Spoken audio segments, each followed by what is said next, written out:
Hello student, समसामयिक घटना चक्र के ऑफिशियल यूट्यूब चैनल पर आपका हार्दिक अभिनंदन है। मैं देवेंद्र सर आपको आज मनोविज्ञान विषय की सीरीज़ लेकर चलता हूं, जो चूँकि ऑलरेडी आप जानते हैं कि आपका एग्ज़ाम यूपी टेट और सी टेट और सुपर टेट लगा हुआ है, जिसमें ये मनोविज्ञान जो सब्जेक्ट होता है तो यह अपनी एक महत्वपूर्ण भूमिका निभाता है। इसलिए हम आज से जो है आपकी ये सीरीज़ शुरू करने चल रहे हैं, जिसका लाभ ज़्यादा से ज़्यादा आप लोगों को मिल सके और आपका चयन हो सके। आइए शुरू करते हैं। तो जो बाल मनोविज्ञान है, ऑलरेडी आपका जो चाइल्ड साइकोलॉजी कहा जाता है इंग्लिश में, तो वह क्या है, एक मनोविज्ञान की ही शाखा है। तो मतलब वो जो बाल मनोविज्ञान है, मनोविज्ञान की ही एक शाखा है। तो आपको बाल मनोविज्ञान से पहले थोड़ा सा मैं समराइज़ करूंगा कि व्हाट इज़ द साइकोलॉजी, कि मतलब मनोविज्ञान क्या है।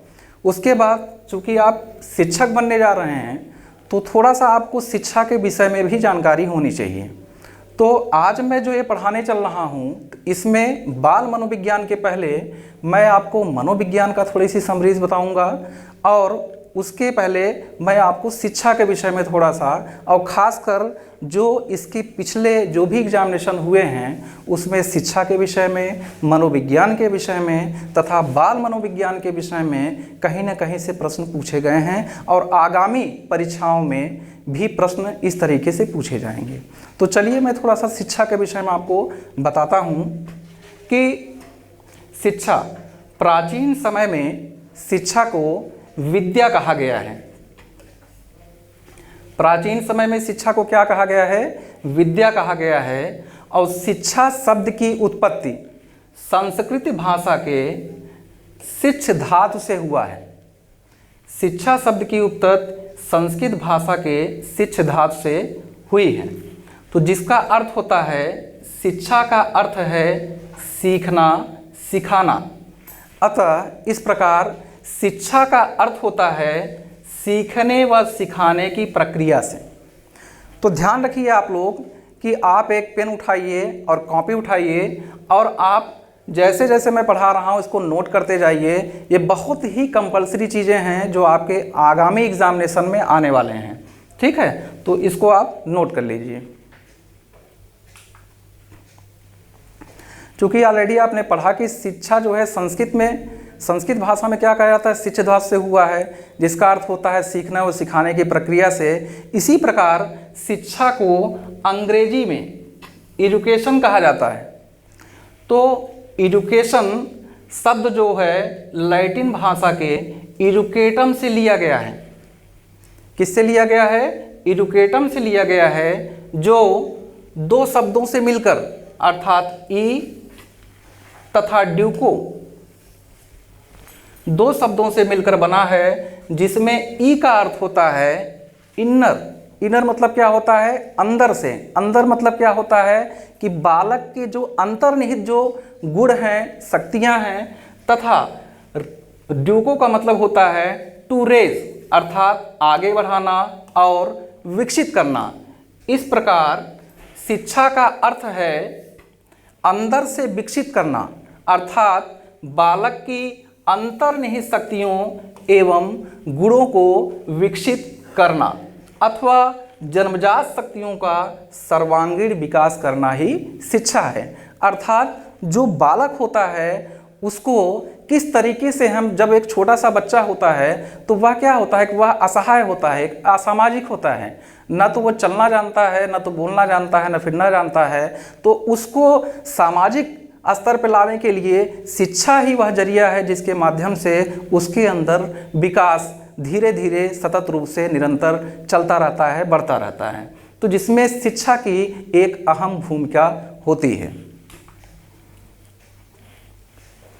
अब नेक्स्ट क्या है कि जैसे एजुकेशन शब्द जो है, एजुकेशन शब्द की उत्पत्ति जो है लैटिन भाषा के अन्य शब्दों से भी हुई है। इस प्रकार के क्वेश्चंस ऑलरेडी आपके पिछले परीक्षाओं में आए हुए हैं। तो आप लोग इसको कॉपी में बिल्कुल नोट डाउन करते रहिए कि अन्य शब्दों से हुई है। जो पहला क्या था मैंने आपको बताया था, एजुकेटम, ऑलरेडी मैं बता चुका हूँ। तो एजुकेटम का मतलब होता है to train or training to raise act of teaching, अर्थात क्या होता है कि शिक्षित करना।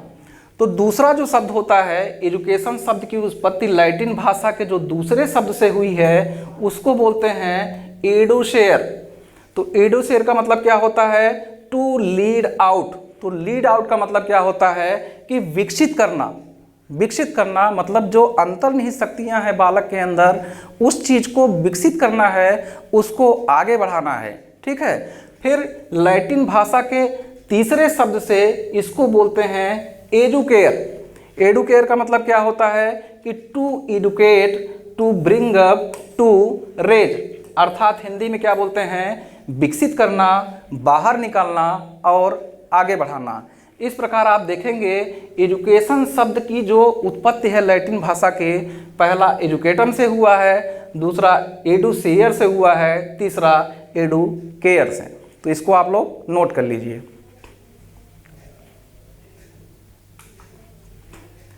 इस प्रकार दार्शनिकों के अनुसार शिक्षा की परिभाषा कुछ दी गई है, इसको आप बिल्कुल नोट डाउन करते रहिए कापियों में कि फ्रोबेल के अनुसार शिक्षा वह प्रक्रिया है जिसके द्वारा बालक की जन्मजात शक्तियाँ बाहर निकलती हैं। अर्थात व्यक्ति के अंदर, बालक के अंदर जो बच्चा है उसके अंदर जो भी अंतर्निहित है, उसके मन में जो भी चल रहा है, जो भी इंटरेस्ट है उसका, जो भी आप क्वालिटी है, जो भी उसका मतलब जो भी करने की उसकी इच्छा है, उस चीज़ को शिक्षक क्या करता है? उसके अंतर्निहित मन को टटोलता है और फिर उसकी चीज़ों को उसके अकॉर्डिंग निकालने की कोशिश करता है। यही प्रमुख होता है। अब अन्य जो दार्शनिक हैं प्लेटो जी हैं, प्लेटो के अनुसार शारीरिक, मानसिक तथा बौद्धिक विकास की प्रक्रिया ही शिक्षा है। और नेक्स्ट हमारे दशनासी हैं पेस्टोलॉजी। पेस्टोलॉजी के अनुसार शिक्षा मनुष्य की आंतरिक शक्तियों का स्वाभाविक, समन्वित तथा प्रगतिशील विकास है। खासकर आप देखेंगे, नोट डाउन कर लीजिएगा, ये बहुत अक्सर एग्जामिनेशन में पूछा गया है कि जो बालक की शिक्षा होती है कहाँ से प्रारंभ होती है? तो बालक की शिक्षा अविधिक रूप से माँ की गोद से ही प्रारंभ होता है। नोट डाउन करिएगा इसको, माँ की गोद से ही प्रारंभ होता है। तथा जो घर होता है, तो घर क्या होता है? घर उसकी प्रारंभिक पाठशाला कहा जाता है। ये सारे क्वेश्चन आपके एग्जामिनेशन में आए हुए हैं, इसको खासकर ध्यान रखिए कि शिक्षा अविधिक रूप से माँ की गोद से ही प्रारंभ हो जाती है और घर जो होता है उसकी प्रारंभिक पाठशाला होती है। तो शिक्षा प्रक्रिया में कौन कौन सक्रिय रूप से भाग लेते हैं? तो सक्रिय रूप से उसमें दो लोग भाग लेते हैं। पहला एक शिक्षक होता है, दूसरा शिक्षार्थी होता है। ठीक है, इसको आप नोट डाउन कर लीजिए। नेक्स्ट, ऑलरेडी आप पढ़ चुके हैं कि शिक्षा का मतलब क्या होता है। एक शिक्षक के लिए शिक्षा का जानना बहुत आवश्यक है। जो भी मैंने शिक्षा के विषय में आपको बताया वो ऑलरेडी एग्जामिनेशन में आए हुए हैं। तो शिक्षा के बाद आप थोड़ा सा समरीज में मनोविज्ञान की देना चाहता हूँ, फिर उसके बाद चाइल्ड साइकोलॉजी को आपको लेके आता हूँ। तो मनोविज्ञान क्या होता है कि मन प्लस विज्ञान, अर्थात साधारण अर्थों में कहा जाए तो मनोविज्ञान मन का विज्ञान है। किसका विज्ञान है? मन का विज्ञान है, या मानसिक क्रियाओं के अध्ययन का विज्ञान है। मन का विज्ञान है या मानसिक क्रियाओं के अध्ययन का विज्ञान है। हालांकि भारतवर्ष में मनोविज्ञान का अध्ययन प्रारंभ से ही दर्शन शास्त्र के, याद रखिएगा क्वेश्चन अक्सर पूछे जाते हैं कि मनोविज्ञान का अध्ययन प्रारंभ से ही दर्शन शास्त्र के अंतर्गत किया जाता था। तो पहले मनोविज्ञान दर्शन शास्त्र का ही एक अंग माना जाता था।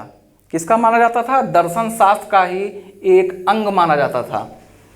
अतः इस प्रकार देखेंगे कि मनोविज्ञान एक ऐसा विज्ञान है जो प्राणियों के व्यवहार अर्थात बिहेवियर एवं मानसिक अर्थात मेंटल तथा दैहिक प्रक्रियाओं फिजियोलॉजिकल प्रोसेस का अध्ययन करता है। अर्थात मनोविज्ञान एक ऐसा विज्ञान है जो व्यक्ति के व्यवहार, व्यक्ति की मानसिक जो एबिलिटी होती है तथा उसकी जो दैहिक प्रक्रिया होती है उसका अध्ययन करता है। तो खासकर आप मानसिक तथा दैहिक प्रक्रियाओं में क्या क्या चिंतन हो गया, आपका भाव हो गया, संवेग हो गया, आदि विभिन्न प्रकार की जो अनुभूतियाँ होती हैं वह मानसिक तथा दैहिक प्रक्रियाओं के अंतर्गत सम्मिलित रहती हैं। उसके बाद आप देखेंगे, खासकर आप देखिए जो मनोविज्ञान केवल मानव का ही विज्ञान नहीं होता। मनोविज्ञान जो है मानव के साथ साथ पशुओं का भी विज्ञान होता है, पशु पक्षियों के भी मन की जो है अध्ययन करता है मनोविज्ञान। तो ध्यान रखिएगा कि मनोविज्ञान जो व्यवहार में होता है वह मानव के साथ साथ पशु पक्षियों का भी अध्ययन करता है। नेक्स्ट है, अब आप ध्यान रखिए कि हिंदी में क्या होता है कि मनोविज्ञान शब्द का शाब्दिक अर्थ है मन का विज्ञान। क्या है? हिंदी में देखिएगा कि मनोविज्ञान शब्द का शाब्दिक अर्थ क्या होता है? मन का विज्ञान। उसके बाद इसी मनोविज्ञान को अंग्रेजी में क्या कहते हैं? साइकोलॉजी कहते हैं। क्या कहते हैं? साइकोलॉजी कहते हैं। और साइकोलॉजी शब्द की उत्पत्ति यूनानी अर्थात ग्रीस भाषा के दो शब्दों से मिलकर बना हुआ है। पहला है साइकी और दूसरा है लॉगस। अर्थात साइकी का अर्थ होता है सोल। सोल का मतलब क्या होता है? आत्मा। ठीक है, साइकी का मतलब होता है सोल तथा लॉगस का अर्थ है स्टडी, मतलब लॉगस का अध्ययन या विचार विमर्श। इस प्रकार आप साइकोलॉजी का जो शाब्दिक अर्थ होता है वह आत्मा का अध्ययन करने वाला विज्ञान होता है। ध्यान रखिएगा कि हिंदी के क्या होता है? मन का विज्ञान होता है, और उसके बाद साइकोलॉजी अंग्रेजी में आत्मा का अध्ययन करने वाला विज्ञान बताया गया है। इस प्रकार देखेंगे कि मनोविज्ञान क्या होता है। मनोविज्ञान को धीरे धीरे जब डेवलप होना शुरू हुआ, चूँकि यह दर्शन शास्त्र का ही एक अंग माना जाता था, तो उसके बाद स्वतंत्र रूप से यह एक सब्जेक्ट के रूप में दर्शन शास्त्र से निकल कर आया। तो इसका एक क्रमिक विकास हुआ कि मनोविज्ञान पहले क्या था? मनोविज्ञान पहले ये क्या था? आत्मा का विज्ञान था। क्या था? आत्मा का विज्ञान।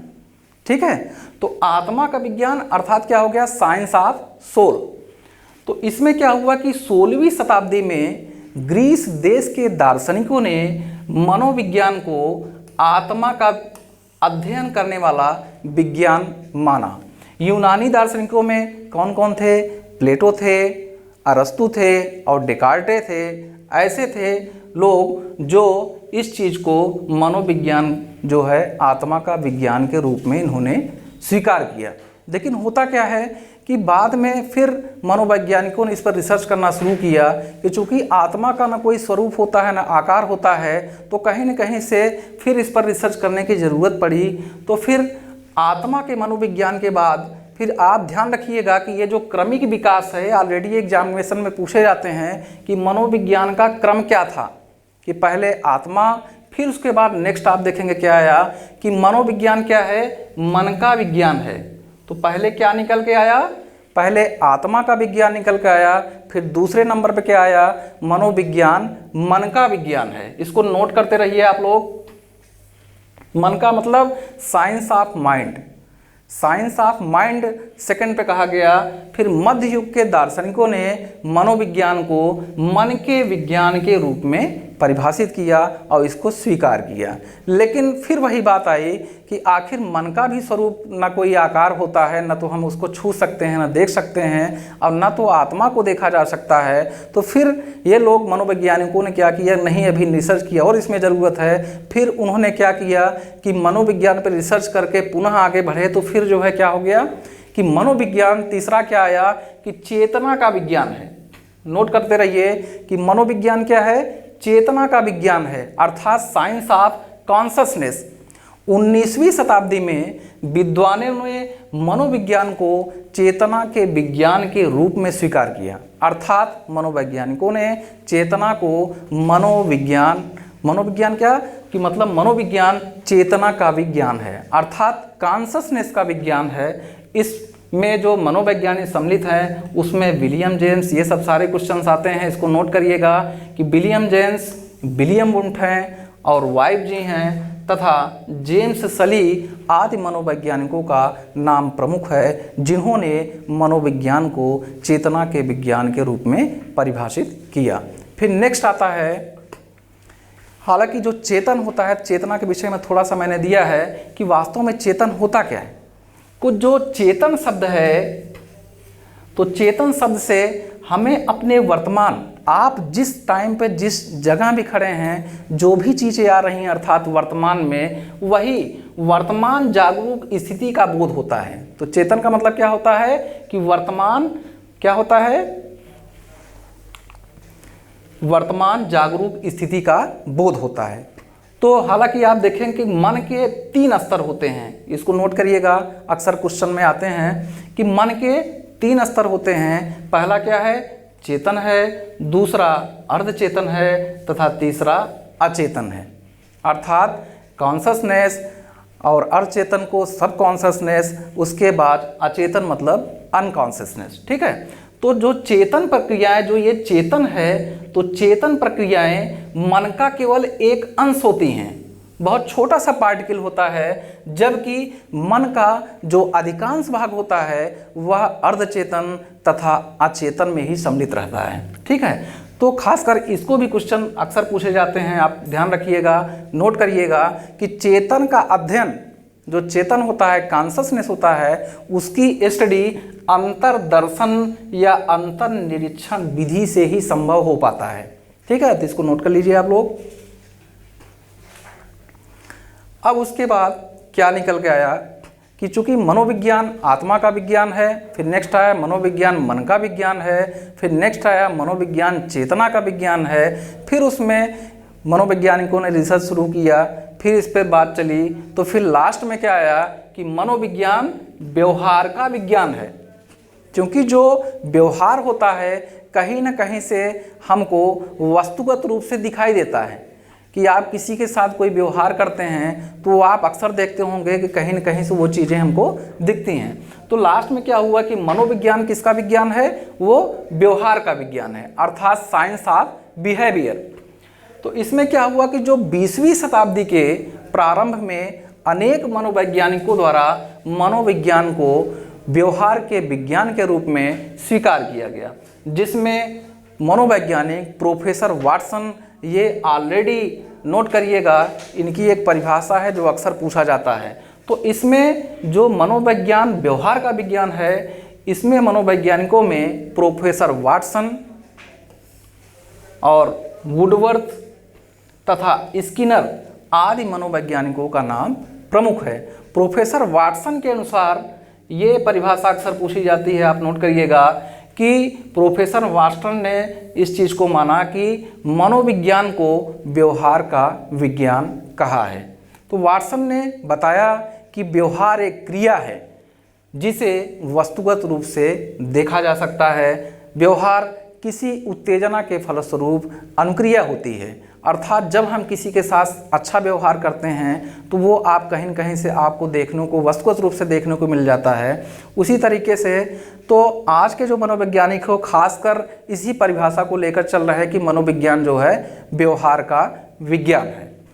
नेक्स्ट देखिए, मानव व्यवहार को निम्नलिखित 2 प्रमुख तत्व प्रभावित करते हैं। ये नोट करिएगा, बहुत ही इंपॉर्टेंट है। मानव व्यवहार को निम्नलिखित 2 प्रमुख तत्व प्रभावित करते हैं। पहला कौन सा है? पहला है जैविक अथवा वंशानुक्रमणीय तत्व, और दूसरा क्या होता है कि वातावरणीय तत्व। पहला है जैविक अथवा वंशानुक्रमणीय तत्व और दूसरा है वातावरणीय तत्व।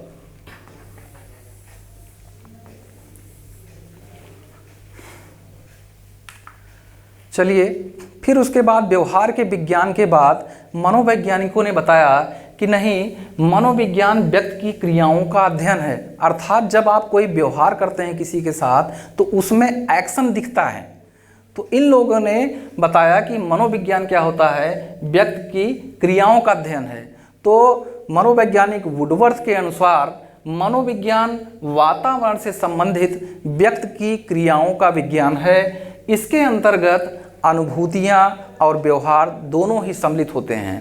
खासकर ये क्रियाओं का अध्ययन है, इसलिए क्रियाओं के अंतर्गत आप याद रखिएगा कि न केवल शारीरिक क्रियाएं होती हैं जैसे चलना, बोलना, बल्कि जो ज्ञानात्मक क्रियाएं होती हैं तो इसमें देखना होता है, सुनना हो गया, स्मरण हो गया, विचार करना हो गया, तथा संवेगात्मक क्रियाएं कौन कौन सी होती हैं, हंसना, रोना, प्रसन्न या दुखी होना आदि जो है इस व्यक्ति की क्रियाओं के अंतर्गत ये सारी चीज़ें सम्मिलित होती हैं। इस प्रकार आप देखेंगे कि मनोविज्ञान पहले आत्मा का विज्ञान, दूसरा मन का विज्ञान, फिर चेतना के विज्ञान, फिर व्यवहार का विज्ञान, फिर लास्ट में क्रियाओं का विज्ञान माना गया। इस प्रकार बहुत ही ये जो है इम्पॉर्टेंट परिभाषा मनोवैज्ञानिक वुडवर्थ की है, जिन्होंने लिखा है कि सबसे पहले मनोविज्ञान ने अपनी आत्मा का त्याग किया, फिर उसने अपने मन अर्थात मस्तिष्क का त्याग किया, उसके बाद उसने अपनी चेतना का त्याग किया, अब वह व्यवहार की विधि को स्वीकार करता है। ठीक है, आप समझ गए कि ये जो क्रमिक विकास है, खासकर एग्जामिनेशन में पूछे जाते हैं, तो इस क्रम को आप बिल्कुल कंठस्थ करिएगा।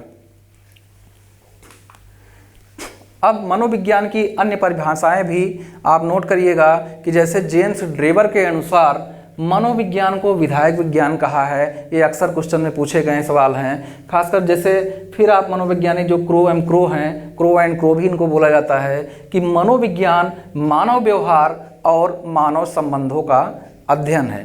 गैरिसन मनोवैज्ञानिक गैरिसन व अन्य के अनुसार मनोविज्ञान का संबंध प्रत्यक्ष मानव व्यवहार से है।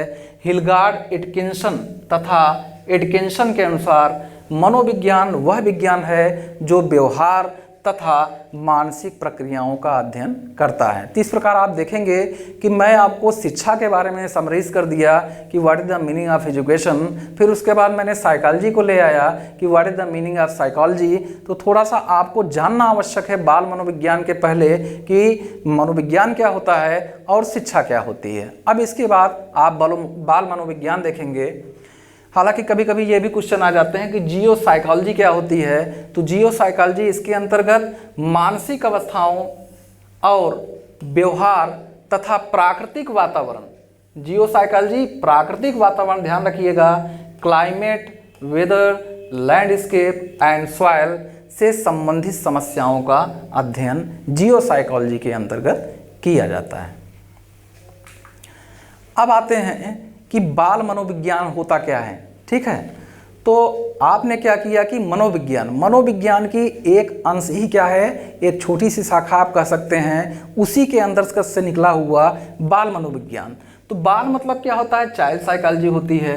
तो इसके अंदर क्या हो, जैसे मैंने बताया कि मनोविज्ञान मन का विज्ञान है, उसी प्रकार बाल मनोविज्ञान जो होता है वह बालक के मन का अध्ययन करता है कि बालक के मन के अंदर क्या चल रहा है, उसके अंतर्निहित शक्तियाँ क्या हैं, उसका अध्ययन जो है बाल मनोविज्ञान के अंतर्गत किया जाता है। तो जो मन होता है वह बालक के व्यवहार का, जो बिहेवियर करता है बालक का, वह निर्धारक और नियंत्रक होता है, कंट्रोलर होता है।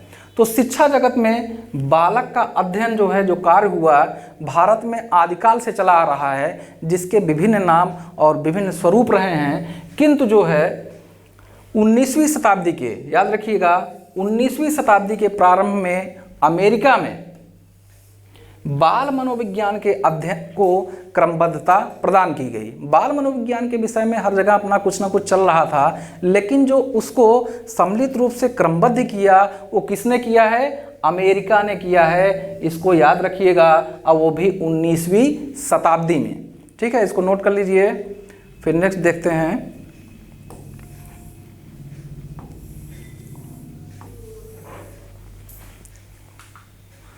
वास्तव में बाल मनोविज्ञान के अंतर्गत बालकों के व्यवहार का साधारण तथा असाधारण परिस्थितियों में अध्ययन किया जाता है।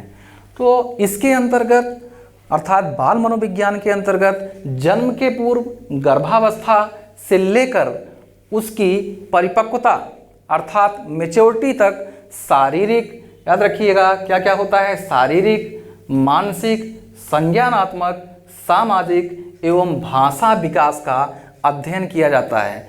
किसके अंतर्गत? बाल मनोविज्ञान के अंतर्गत गर्भावस्था, जन्म के पूर्व गर्भावस्था से लेकर मैच्योरिटी तक उसकी शारीरिक, मानसिक, सामाजिक, संज्ञानात्मक एवं भाषा विकास का अध्ययन किया जाता है।